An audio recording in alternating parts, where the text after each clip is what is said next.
Jeudi et vendredi, donc soir, nous avons vécu un temps de prière dans cette salle. Je l'avais annoncé, et je remercie bien sûr ceux et celles qui ont pu se déplacer à l'une de ces deux soirées. Et il y aura d'autres moments comme cela. Et j'espère que les prochaines fois, nous serons encore plus nombreux, même si c'est vrai que plusieurs ont répondu à l'appel. Mais je me rends compte tout de même que c'est un défi de synchroniser son planning avec le planning de la vie d'église. Souvent, les affaires courantes de notre vie de tous les jours prennent le dessus, car nous sommes, par rapport à ce que nous sommes appelés à vivre ensemble. Et c'est bien entendu pas un reproche ou un jugement. Je connais les défis aussi des mamans aussi qui doivent préparer à manger pour leurs enfants. Et je connais ces défis. On rentre tard à la maison, on est fatigué. Il y a encore le stress de traverser toute la ville, de venir à la Riponne. Je connais les défis, je sais ce que c'est. Et je réfléchis quand même à des solutions parce que je continue de croire quand même que prier ensemble, c'est quelque chose d'important. C'est quelque chose d'important de se rassembler lorsqu'on peut et intercéder ensemble, prier ensemble, être ensemble. Mais il y a des solutions je réfléchis à des solutions que je vous partagerai en son temps, entre autres à la matinée des responsables. Donc il y aura les annonces, vous avez déjà noté cette date, retenez cette date, ce sera un matin, ce ne sera pas le soir. Retenez la date, ce sera au mois de mars, aux annonces, on va la redonner cette date.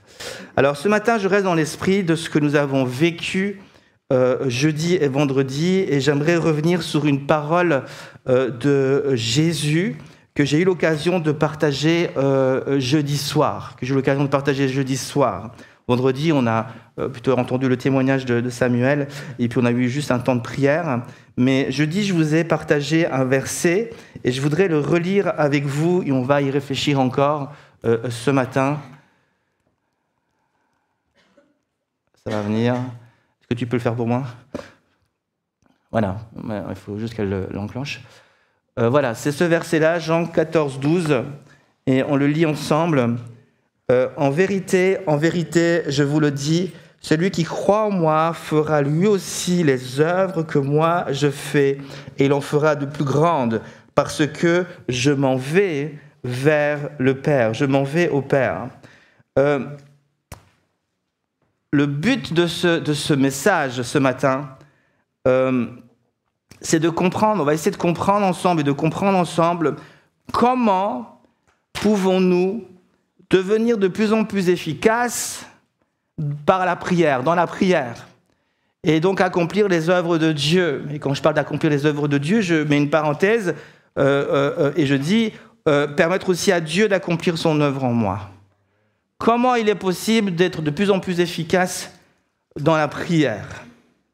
Et dans un premier point, j'aimerais réfléchir à la question, tout simplement, que signifie être efficace et pourquoi, entre parenthèses encore, cela semble parfois si difficile d'être efficace dans la prière. Pourquoi ça semble être difficile? Déjà, que signifie être efficace dans la prière? Jacques, chapitre 5, le verset 16, nous dit « La prière fervente du juste a une grande efficacité ». Et nous voyons donc que la Bible parle d'efficacité dans la prière. Je ne suis pas donc en train d'avancer de mes propres pensées. La Bible nous enseigne et nous encourage à être efficace dans la prière. Donc c'est quelque chose qui est donc possible. Donc, qu'est-ce que signifie être efficace? Ça signifie tout simplement atteindre son objectif par la prière, ou encore obtenir la chose pour laquelle j'ai prié. Voilà c'est quoi être efficace. Quand je prie pour quelque chose, je vais le recevoir, je vais l'obtenir, je vais exaucer. Alors, est-ce que c'est possible d'être efficace quand tu pries? Est-ce que c'est quelque chose que Dieu désire? Lorsque tu viens dans sa présence, tu pries et tu es exaucé. Est-ce que c'est ce que Dieu veut? Alors, vous allez tous me dire, oui, c'est cela. Mais je pose vraiment la question, est-ce que c'est vraiment possible? Dans la pratique, c'est vraiment possible? Ou est-ce que prier serait plutôt comme jouer à la roulette au casino? On a une chance sur combien? Je regardais sur 37, il semblerait. Pour qu'un numéro gagnant sorte, il faut jouer 37 fois pour avoir une chance d'avoir le bon numéro à la roulette. Est-ce que c'est ça? Je viens devant Dieu et c'est ma vision de la prière. Je crois que c'est un moyen pour obtenir ce que je veux, mais j'ai une chance sur 1000, une chance sur 10 000 pour que Dieu puisse me répondre. Alors on va quand même essayer, on va tenter le coup. On prie et on espère que ça va fonctionner. Alors ce n'est pas ce que la Bible nous enseigne au sujet de la prière. La Bible nous enseigne que tout est possible à celui qui croit. Jésus lui dit, si tu veux, tout est possible à celui qui croit. Alors, comment percevons-nous ce verset? Et j'ai bien aimé les Amen, parce que c'était ce que j'avais prévu. Certains, lorsqu'ils entendent cette parole, vont dire Amen. Et j'en fais probablement partie aussi de cela. Lorsqu'on entend cette parole, on a envie de dire Amen. Il y a une excitation, on dit oui, on le croit. Tout est possible à celui qui croit. Mais vous n'avez pas tous dit Amen.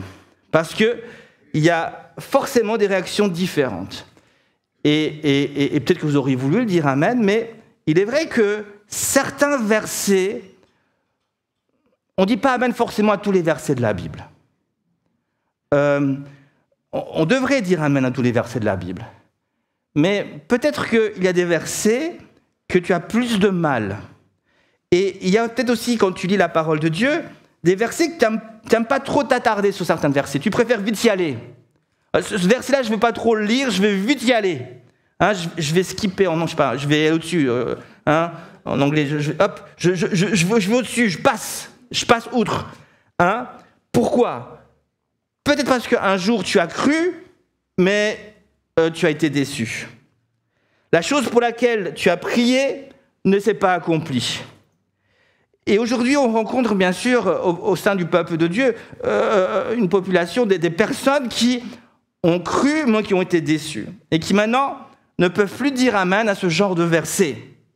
Que tout est possible à Dieu. Ils le croient, mais pas forcément pour eux. Et lorsque ces gens, donc aujourd'hui, font face à un défi qui les dépasse complètement, ils vont préférer quand même s'appuyer sur des solutions qu'ils vont trouver dans ce monde, sur les hommes, sur leurs forces, sur leur raisonnement humain, que de complètement s'abandonner entre les mains de Dieu et de chercher à comprendre ce que Dieu dit vraiment et veut vraiment leur faire vivre. Dans la Bible, il y a un responsable, un leader de Dieu qui m'impressionne énormément au niveau de sa foi. Il a été tellement impressionnant dans le domaine de sa foi qu'il a été appelé, lorsqu'on parle de lui, le père de la foi, notre père dans la foi. Voilà, Abraham, c'est bien, c'est ça, t'as un point. Abraham avait reçu une promesse de Dieu donc à l'âge de 75 ans, mais il verra l'exaucement de sa prière, de cette promesse, 25 années plus tard, à 100 ans. 25 années plus tard, c'est long. Dieu lui a promis ce fils, il serait le père d'une grande nation, 25 années plus tard, mais c'est venu. C'est long, mais c'est venu. Et c'est ça qu'il faut retenir, c'est venu. Mais durant ces 25 années plus tard, il a connu des moments de doute. Un jour, il a écouté sa femme, il n'aurait pas dû, mais ça c'est autre chose. Et à d'autres moments, il a écouté, il aurait dû, mais bon. Et il a vécu toutes sortes de choses difficiles. Il a eu des moments de doute. Il a eu des moments où même il a eu des écarts. Il a fait des choses qu'il n'aurait pas forcément dû faire. Mais à chaque fois, Abraham était repris par Dieu et il revenait dans la présence de Dieu et il confessait certainement dans son cœur, je crois que tout est possible à Dieu. Je crois que tout est possible à Dieu. Je le crois, parce que c'est pour ça qu'on peut l'appeler aujourd'hui le père de la foi. Il n'a pas voulu endurcir son cœur. Il n'a pas voulu endurcir son cœur. Il est à chaque fois revenu à l'essentiel et il a cru. Il a dit, ok Seigneur, c'est difficile, mais je reviens dans ta présence et je continue de croire. Voici ce qui est dit d'Abraham dans Romains 4, 18. Espérant contre toute espérance, il crut, en sorte qu'il devint père d'un grand nombre de nations. Selon ce qui lui avait été dit, telle sera ta postérité. Voilà le genre de foi qu'Abraham avait. Il avait ce genre de foi qui espère, même quand l'espérance n'est plus là. Qui ici encore parvient à espérer en Dieu quand l'espérance n'est plus là? Quand il n'y a plus aucun signe qui indique que je suis sur le bon chemin, quand toutes les portes sont fermées autour de moi, quand les vents sont contraires, quand tous les feux sont en rouge, comment est-il encore possible d'avoir la foi et espérer que c'est encore possible? Je vous pose la question et j'ose en parler car je suis passé par ce chemin et je suis convaincu que plusieurs d'entre vous, vous êtes aussi passés par ce chemin et peut-être que tu es en ce moment même dans une épreuve comme cela. Les feux sont au rouge, les portes sont fermées, les vents sont contraires, tout semble être fermé devant toi. Pourtant, il y a une parole, une parole au départ qui était dans ton cœur. Il y a une parole au départ qui est dans ton cœur. Quand ce genre de situation arrive, la réaction normale, humaine et parfois même charnelle, c'est de quoi? Forcément, c'est de regarder ailleurs. C'est de chercher. Puisque toutes les portes sont fermées, la première réaction humaine, charnelle, c'est de dire « je vais chercher ailleurs. Je vais essayer d'ouvrir une autre porte. Parce que là, je commence à me sentir pas trop en sécurité. Alors je vais chercher ailleurs. Là, je suis en train de perdre la face. Alors je vais chercher ailleurs. » Pour essayer de sauver la situation. Quand au bout de 2 années d'attente, je parle de moi, la porte s'est à nouveau refermée sur mon chemin pour un stage pastoral. Je ne vais pas revenir sur ce témoignage, je vais déjà raconter il n'y a pas si longtemps que ça. Mais lorsque j'ai quitté la Belgique, je suis allé pour un stage pastoral et pendant 2 ans, je ne m'attendais pas à ce qu'elle allait durer si longtemps, pendant 2 ans, et les quelques mois avant d'arriver dans ces 2 ans, les feux étaient ouverts. Il y avait de l'espoir que je puisse être enfin pris comme dans ce stage pastoral. Mais voilà que quelques jours avant, soudainement la porte se referme. De nouveau, le feu devient rouge. Et de nouveau, ça faisait 2 ans, j'avais enfin de l'espoir, de l'espérance. Je me disais, enfin la promesse va s'accomplir. Et de nouveau, la porte se ferme. Alors bien sûr, c'était dur. Bien sûr, j'ai vécu mal ce moment. Mais voici quelle a été ma réaction au moment précis. Je vous dis la vérité. Voici comment j'ai réagi. J'ai dit, Seigneur, même si la porte se ferme et que je dois encore attendre 1 année, je vais attendre. Même si la porte se ferme et je dois encore attendre 2 années, je vais attendre. Parce que j'ai une conviction dans mon cœur et je vais rester attaché à cette conviction. J'étais tellement brisé, tellement dépouillé de ma fierté qu'il n'y avait plus qu'une seule chose qui comptait pour moi. C'était de rester soumis à Dieu et de rester attaché à cette promesse. Parce que je croyais que mon Dieu était capable de le faire. Et j'ai dit, Seigneur, la chair n'aura pas le dessus sur ma conviction que tu as mis dans mon cœur. Qu'est-ce que les autres vont dire? Je voudrais vous poser la question. On a vu dimanche dernier, pour ceux qui étaient là, on est dans une série de messages sur le Notre Père, que ton nom soit... Vous portez le nom de Dieu. Et quand vous dites, Dieu m'a dit que, les gens qui vous entendent, ils voient Dieu qui parle. Il dit, Dieu m'a dit que. Donc Dieu t'a dit d'aller dans quelle direction? Dieu t'a dit, Michel, de quitter la Belgique et d'aller en Suisse. Dieu t'a dit de venir à Lausanne. Ça veut dire que Dieu a parlé, Dieu a dit. Et voilà que 2 semaines plus tard, 1 mois plus tard, nous disons, oh, l'épreuve est difficile. Dieu a dit autre chose. Et des fois, quand les gens entendent, et quand je vous écoute des fois, je me dis, mais votre Dieu vous donne le tournis. Il vous dit d'aller là, après il vous dit d'aller ailleurs. Quel genre de Dieu, ça? Et j'aimerais que vous puissiez faire attention quand vous dites « Dieu a dit ». Ne dites pas « Dieu a dit » à la légère. Parce que si vous dites que Dieu a dit, ça veut dire qu'il a vraiment dit quelque chose. Et Dieu ne donne pas le tournis. S'il a dit, alors restez là. Restez là, avec cette conviction dans votre cœur, jusqu'au bout. J'ai tellement vécu pasteur jeunesse pendant 20 ans, j'ai tellement vu cela, je l'ai tellement entendu. Et au final, quel témoignage on rend de Dieu. Mais j'ai compris quelque chose. Mes amis, nous avons tous des défis. Tout au long de notre vie, régulièrement, des obstacles de tout genre se dressent devant nous. Certains de ces obstacles vont se résoudre, bien sûr, avec le temps. D'autres, par des entretiens qu'on aura avec des personnes. On va parler franchement, on va parler avec amour, on va discuter, ça va se résoudre. D'autres obstacles vont se résoudre avec l'argent. D'autres, comme la maladie, peuvent se résoudre en ayant des bons traitements. Dieu peut aussi utiliser ça, bien sûr. Et puis, il y a les autres obstacles. Où Dieu ne peut pas nous conduire, ne peut pas nous conduire vers un médecin, ne peut pas nous conduire vers une solution humaine parce qu'il n'y en a pas.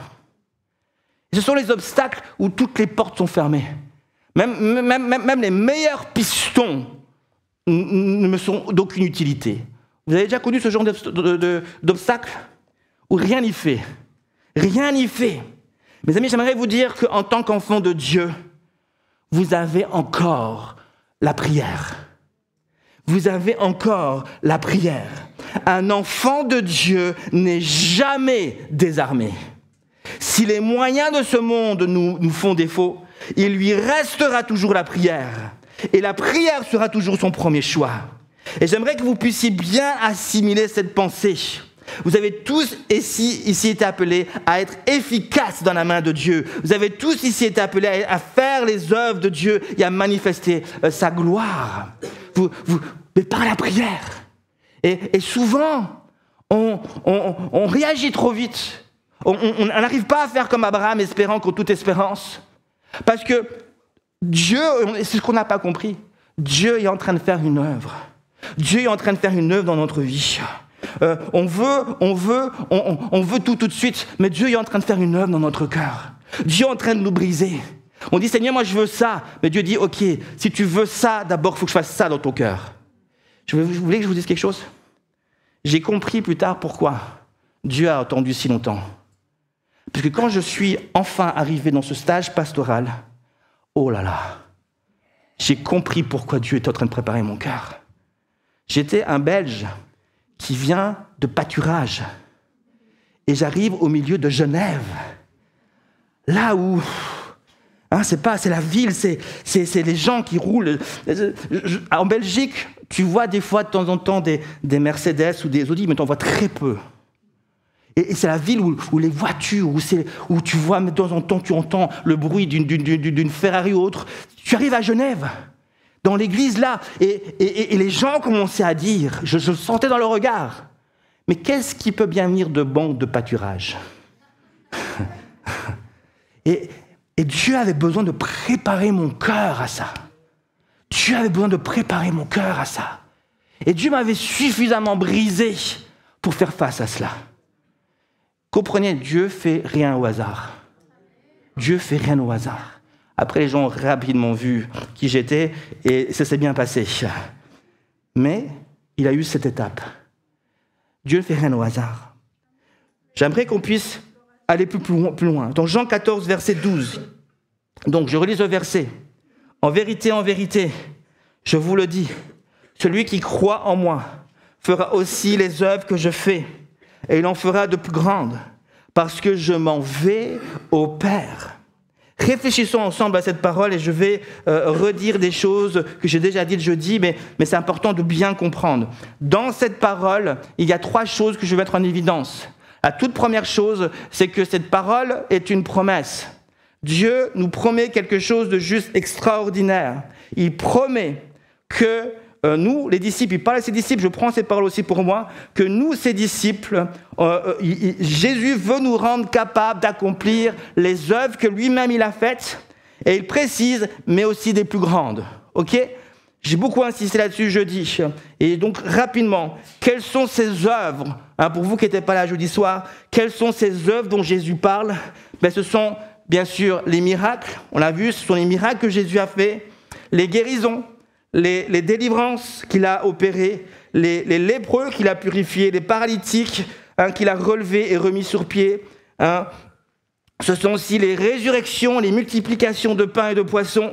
Mais c'est aussi la parole que Jésus a prêchée et enseignée avec autorité. Ce sont les œuvres qu'il a accomplies. Et il va utiliser ça comme preuve lorsqu'il va parler aux disciples de Jean-Baptiste. Il va mettre ça en avant pour bien montrer à Jean-Baptiste qu'il était bien le Messie. Il dira, regarde les œuvres que j'accomplis. Ces œuvres-là parlent même que je suis le Messie. Mais les œuvres de Jésus englobent bien sûr tout ce qui est miraculeux, mais ça englobe aussi chaque geste d'amour que Jésus a fait. La main qu'il a tendue aux pauvres, les enfants qu'il a pris dans ses bras pour les bénir, les veuves qu'il a visitées, ceux qui étaient simplement fatigués et découragés et qu'il a encouragés. Ce sont aussi les œuvres du Christ. Et toutes ces œuvres étaient liées à son ministère. Et le but de ces œuvres était bien sûr de dévoiler l'amour de Dieu à ces gens, mais aussi de manifester la puissance de Dieu sur la puissance des ténèbres. Ces œuvres étaient liées à son ministère. Et que ce soit donc dans le domaine du miracle ou dans le domaine naturel, chaque œuvre communique quelque chose de surnaturel dans ce monde. Alors, je le répète donc, le but de ces œuvres, c'est de révéler l'amour de Dieu, mais aussi la puissance de Dieu sur les ténèbres, afin de, si possible, écoutez bien, d'amener le plus de personnes de ce monde dans le royaume de Dieu. Et quand je parle d'œuvres maintenant plus grandes, Jésus a dit des œuvres plus grandes. Quelles sont ces œuvres plus grandes? Ces œuvres plus grandes, ce n'est pas de voler comme Superman. Ça, Jésus, je ne pense pas qu'il l'a fait. Mais non, écoutez pas ce que je dis là. C'est pas ça. Les œuvres plus grandes, c'est le miracle de la nouvelle naissance. C'est une vie qui est touchée et transformée par le Saint-Esprit. Vous devez comprendre une chose. Quand Jésus exerçait son ministère, le Saint-Esprit était bien sûr avec lui. Le Saint-Esprit agissait, touchait les cœurs, mais le Saint-Esprit n'entrait pas dans les vies et n'habitait pas avec ces gens pour toujours. Le Saint-Esprit ne transformait pas les gens comme il les transforme aujourd'hui, parce que ce n'était pas encore le temps du Saint-Esprit. Nous sommes dans le temps du Saint-Esprit. Nous sommes dans le temps de la grâce, où le Saint-Esprit touche, il vient faire un avec notre esprit, la nouvelle naissance, il nous conduit par son esprit. Jésus n'a pas été témoin de cela. Si ce n'est peut-être lorsqu'il est dans la chambre à la fin, à sa résurrection, et qu'il va souffler sur ses disciples. Je crois qu'il a eu une conversion à ce moment-là, mais Jésus, durant tout son ministère, n'a pas vu cela. Et d'ailleurs, plusieurs versets nous le prouvent. Si je prends par exemple Jean 7, versets 37 à 39, il est dit « Le dernier jour, le grand jour de la fête, Jésus se tenant debout, s'écria « Si quelqu'un a soif, qu'il vienne à moi et qu'il boive. Celui qui croit en moi, des fleuves d'eau vive couleront de son sein, comme dit l'Écriture. » Verset 39, important, il dit cela de l'Esprit que devaient recevoir ceux qui croiraient en lui, car l'Esprit n'était pas encore, parce que Jésus n'avait pas encore été glorifié. Glorifié, c'est quoi? Jésus crucifié, mort à la croix, Jésus ressuscité, et après Jésus glorifié. Jésus glorifié, c'est quand il monte dans la gloire. Et donc, pour que le Saint-Esprit vienne et fasse son œuvre, Jésus devait d'abord être glorifié, c'est-à-dire monter, remonter, c'est l'ascension. Il devait remonter pour permettre au Saint-Esprit de descendre. Alléluia. Et c'est ce qu'il a fait. Et il n'y a donc pas de plus grande œuvre, que voir des vies changer. Et Jésus a dit, c'est une promesse, vous êtes appelés à faire cela, à voir cela, à voir des gens changer de vie, à voir des gens passer des ténèbres à la lumière. Vous êtes appelés à amener la délivrance, à amener la guérison divine. Vous êtes appelés à tendre la main aux pauvres, à prendre les enfants dans vos bras et de les bénir. Mais vous êtes aussi appelés à amener le miraculeux dans le cœur des vies. C'est la mission de l'Église. Et le Saint-Esprit est tellement important, on va revoir cela. Mais c'est une promesse. Deuxièmement, il y a aussi une condition. Il parle des œuvres. Quelle est la condition pour accomplir ces œuvres? Mais Jésus dit que si vous croyez en moi, eh ben, je le ferai. Je vous le dis, celui qui croit en moi fera aussi les œuvres que je fais. Donc, la foi est importante et je ne vais pas trop m'attarder sur ce point. La Bible dit que sans la foi, il est impossible à plaire à Dieu. Et tu as besoin de comprendre que sans la foi, tu ne peux pas déplacer les montagnes. Sans la foi, tu ne peux pas faire les œuvres de Dieu. Tu as besoin de comprendre comment marcher par la foi, comment vivre par la foi, comment nourrir ta foi. Comment ça marche la foi? Ce sont des questions que tu dois te poser et tu dois chercher les réponses dans la présence de Dieu. Cherche ces réponses parce que c'est extrêmement important pour toi. Maintenant, Jésus va enfin arriver au troisième point où Jésus, alors qu'il donne une promesse, alors qu'il donne la condition pour accomplir ses œuvres, Jésus va aussi donner la clé. La clé pour vivre ses œuvres. La clé, c'est ce qui ouvre l'accès à ses œuvres. Ces œuvres que Dieu a prévues d'avance pour nous n'ont pas toujours été accessibles. Mais Jésus promet ici, il dit, je vais les rendre accessibles. Imagine que tu vas à la piscine, tu as ton maillot de bain, tu es équipé, alors tu arrives, tu essaies d'ouvrir la porte, mais la porte est fermée. Tu es équipé, tu es prêt à plonger, mais tu ne peux pas y aller parce que la porte est fermée. Alors tu regardes par la vitre et tu vois la piscine, elle est là, elle t'attend, mais tu ne peux pas y aller. Parce que la porte est fermée. Et de la même manière, Dieu a prévu d'avance des œuvres. Mais ces œuvres aujourd'hui sont accessibles. Quelle est la clé? Quelle est cette clé? Cette clé, Jésus l'a libérée pour nous, nous l'a donnée par sa mort à la croix, mais aussi par sa résurrection. À la croix, Jésus a dit quoi? Tout est accompli. C'est-à-dire, j'ai prévu, les œuvres sont là. Les œuvres pour vos vies sont là. Mais en ressuscitant, Jésus, maintenant, libère aussi la présence du Saint-Esprit. Et donc, la clé, c'est une personne. On vient d'en parler, c'est la personne du Saint-Esprit. C'est la personne du Saint-Esprit qui va me rendre capable maintenant d'accomplir ses œuvres. Je peux avoir toute la foi qui dépasse les montagnes. Si la porte est fermée et que je n'ai pas accès aux œuvres, ma foi ne sert à rien. Donc, oui, je veux faire des œuvres. Oui, je veux faire ceci. Oui, je veux faire cela. Mais assure-toi que le Saint-Esprit est avec toi. Assure-toi que tu es en lien avec le Saint-Esprit. Assure-toi que tu as cette relation avec le Saint-Esprit. Où est-ce que Jésus le dit dans le verset? On va le lire déjà ensemble. Jésus dit, en vérité, je vous le dis, celui qui croit en moi, la condition, fera aussi les œuvres que je fais, il en fera de plus grandes. Et il dit ici, parce que je m'en vais au Père. Parce que je m'en vais au Père. Il donne la raison. Il dit, voilà pourquoi vous avez accès à ces œuvres. Parce que je m'en vais au Père. Que signifie parce que je m'en vais au Père? Ça signifie le Saint-Esprit va venir. Jésus parle ici de son ascension. Il dit, parce que je monte et que donc le Saint-Esprit va venir, vous serez capable d'accomplir mes œuvres. Par la présence du Saint-Esprit. Et d'ailleurs, tout naturellement, dans sa conversation avec ses disciples, Jésus va ensuite en parler. Le verset 13, « Et tout ce que vous demanderez en mon nom, je le ferai, afin que le Père soit glorifié dans le Fils. Si vous demandez quelque chose en mon nom, je le ferai. » Ensuite vient le verset 15 et 16. « Si vous m'aimez, gardez mes commandements, et moi, je prierai le Père, et il vous donnera un autre consolateur, afin qu'il demeure éternellement avec vous. » Jésus était dans cette pensée. Voilà la clé, la personne du Saint-Esprit qui vient et qui rend possible ce chemin, qui nous permet de vivre les œuvres de Dieu. C'est très important ce que je dis ici. Qu'est-ce que je cherche à vous dire? Je cherche à vous dire ceci. Oui, Dieu a de grandes œuvres pour vous. Amen. Je vous dis aussi que sans la foi, ce sera impossible pour vous de les accomplir. Mais ce que j'aimerais vous dire aussi, et par-dessus tout, et j'aimerais que vous puissiez retenir cela, et que sans le Saint-Esprit, vous n'irez pas très loin.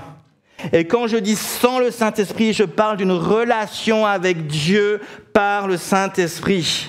La venue du Saint-Esprit en nous, ça nous parle de la relation que Dieu veut avoir avec nous. Tout comme Jésus ne faisait rien sans le Père, sans cette relation avec le Père, nous ne pourrons rien faire sans une relation vraie, authentique, intime avec Dieu par le Saint-Esprit. Maintenant, vous savez ce que je crois, et j'arrive à la fin de ce message, et je vais conclure avec cela. Je crois, écoutez-moi bien, je conclue avec cela. Je crois que ce qui devait être une clé pour réussir est devenu la pierre d'achoppement de l'Église. Je crois que ce qui était une clé est devenu pour nous une pierre d'achoppement. Nous trébuchons sur la relation avec Dieu. Nous voulons tellement accomplir les œuvres, nous voulons tellement que tout vienne tout de suite, que nous ne prenons plus le temps de passer du temps avec Dieu. Alors que la clé est là. Passe du temps avec Dieu, laisse-le agir dans ton cœur. Laisse-le te dépouiller s'il le faut, mais laisse-le faire. Laisse-le déposer ce dont tu as besoin. Laisse-le t'équiper. Laisse-le façonner la foi dont tu auras besoin pour accomplir ses œuvres. Ne néglige pas ta relation avec Dieu. Nous voulons tout de suite. Nous croyons que l'Église est un grand micro-ondes. On vient, on met 30 secondes, puis ça fait quoi? Ping! Et puis on se sert. Prends le temps avec Dieu. Prends ce temps. Prends ce temps. À cause de ce genre d'attitude, Dieu, dans sa grâce et bonté, agit. Il agit, mais selon une certaine mesure, jamais très élevée, malheureusement, par rapport à ce qu'il a prévu pour nous. Il ne peut jamais nous emmener au-delà d'une certaine limite. Il aimerait nous amener tellement plus loin. Mais avoir tout de suite est souvent plus important pour nous que perdre notre temps avec Dieu. Je fais exprès de dire perdre notre temps avec Dieu. Parce que souvent, parfois nous avons l'impression, et je ne parle pas de vous bien sûr, je parle de l'Église avec un grand E, on a l'impression de perdre notre temps avec Dieu. Quand on passe trop de temps. Quand on passe trop de temps avec Dieu, on est en train de perdre... Je peux faire tellement d'autres choses. Tu n'es pas en train de perdre ton temps avec Dieu si bien sûr... ce temps est aussi conduit, si ce temps vraiment est inspiré par Dieu, si tu as des objectifs, si tu arrives à prier de la bonne manière, ce temps ne sera jamais perdu. Tu es en train d'investir, tu es en train de racheter le temps. Tu es en train de racheter. Tous les grands leaders, même du passé qui sont déjà morts, le diront. Ils avaient des plannings hyper chargés. Mais à côté de cela, ils prenaient un temps incroyable dans la prière. Chaque instant, chaque moment. Même lorsqu'ils allaient dans les toilettes, ils prenaient le temps là de prier. Il n'y a pas de mauvais endroit pour prier. Là, surtout quand tu es sur le trône, prie. Il n'y a pas de mauvais endroit pour prier. Prie ton Dieu là où tu peux. Hein? Quand je viens à l'église, je suis à la voiture, on va dire c'est dangereux, mais je prie. Je sais que j'ai 15 minutes, le dimanche même 12 minutes, pour prier en langue. Alors je prie en langue. Et quand ma femme est avec moi, elle chauffe sa voix, et moi je prie en langue. et on prend chaque moment, chaque instant, et on intercède, on rachète le temps. Amen. Tu veux voir la gloire de Dieu? Prends soin de ta relation avec Dieu. Tu as besoin d'une direction? Prends soin de ta relation avec Dieu. Tu as besoin d'un miracle? Prends soin de ta relation avec Dieu. Tu veux évangéliser le monde? Commence par évangéliser ton propre cœur et prends soin de ta relation avec Dieu. Je propose maintenant de juste prendre un temps, déjà maintenant. On va juste prendre un temps, puis je laisserai la place à Marc pour la Sainte Seine. Juste prendre un temps. Est-ce qu'on peut juste prendre un temps ensemble, quelques instants? On peut juste fermer les yeux quelques instants. Et puis dire, Seigneur Jésus, je veux vraiment t'inviter dans mon cœur. Je veux vraiment t'inviter dans mon cœur, Seigneur Jésus. Pour que tu sois le roi. Seigneur Jésus, je crois que tu es le Seigneur, je crois que tu es le Maître, je crois que tu es au-dessus de toutes choses. Seigneur Jésus, tes promesses sont oui et amen. Tu n'es pas un Dieu qui ment. Seigneur, ce dont le peuple de Dieu a besoin, et souvent ça fait défaut, c'est de conviction. Seigneur, nous voulons agir par conviction. Et quand nous parlons, nous voulons le faire par conviction. S'il y a une conviction dans nos cœurs, alors lorsque l'épreuve vient, on peut se rattacher sur cette conviction. Père éternel, donne des convictions. Donne des convictions, Père éternel, dans nos cœurs. Oh Jésus, Seigneur, je crois que tu as quelque chose d'encore plus glorieux pour cette Église. C'est pour ça que je suis encore là. Parce que je crois que tu veux faire quelque chose d'extraordinaire. Je crois que tu as encore des vies que tu veux changer. Je crois que, Seigneur Jésus, tu es capable de pourvoir à nos besoins de manière miraculeuse. Et que tu le feras, Seigneur Jésus, aussi en ton temps. Tu ouvriras les écluses des cieux. Je crois, Seigneur Jésus, que tu veux encore répandre des dons spirituels sur chacun d'entre nous. Je crois, Seigneur Jésus, que tu veux toucher, Seigneur Jésus, un peuple nombreux, Seigneur Jésus, ici autour de nous, à Lausanne, à Ripanne et aux alentours, et que tu veux le faire au travers de cette Église, au travers de toi et de moi et de nous. Seigneur Jésus, je crois qu'il y a quelque chose que tu es en train de faire. Je crois que tu es en train de changer la mentalité de beaucoup pour qu'on puisse entrer dans tes œuvres. Je crois que tu es en train de préparer la jeune génération, Père éternel, à être ces leaders qui vont conduire cette Église. Seigneur Jésus, je crois que tu lèves parmi eux des pasteurs, des évangélistes, des prophètes, Seigneur Jésus. Tu lèves parmi eux des personnes, des jeunes qui auront des dons de guérison, de délivrance, Seigneur Jésus. Père éternel, je crois que tu prépares ce peuple-là. Je crois, Seigneur Jésus, que tu lèves un peuple qui va aussi te louer et t'amener dans une adoration qui sera à ta gloire. Je crois, Seigneur Jésus, que dans cette Église, il y aura une grande joie de se réjouir, que les jeunes et les plus vieux se réjouiront ensemble. Et ce sera un but, ce sera quelque chose qu'on aura envie de vivre. C'est quelque chose, Seigneur Jésus, que tu auras mis dans notre cœur, notre vision d'Église, d'être un peuple ensemble, jeunes et vieux. Et on se réjouira, on va se réjouir ensemble, Jésus. C'est ce que tu fais déjà et tu vas continuer de le faire. Seigneur, je crois, Père éternel, que tu vas encore tendre ta main sur beaucoup, que tu vas délivrer, que tu vas ouvrir le chemin, que là où la porte est fermée, tu vas peut-être même pas en ouvrir une autre, mais tu vas en créer une autre. Tu es capable de créer même une autre porte qui n'était pas là. Oh Jésus, parce que tu es le Créateur. Rien n'est impossible à toi qui as créé le ciel et la terre. Seigneur Dieu Tout-Puissant, manifeste-toi. Manifeste-toi dans le nom de Jésus.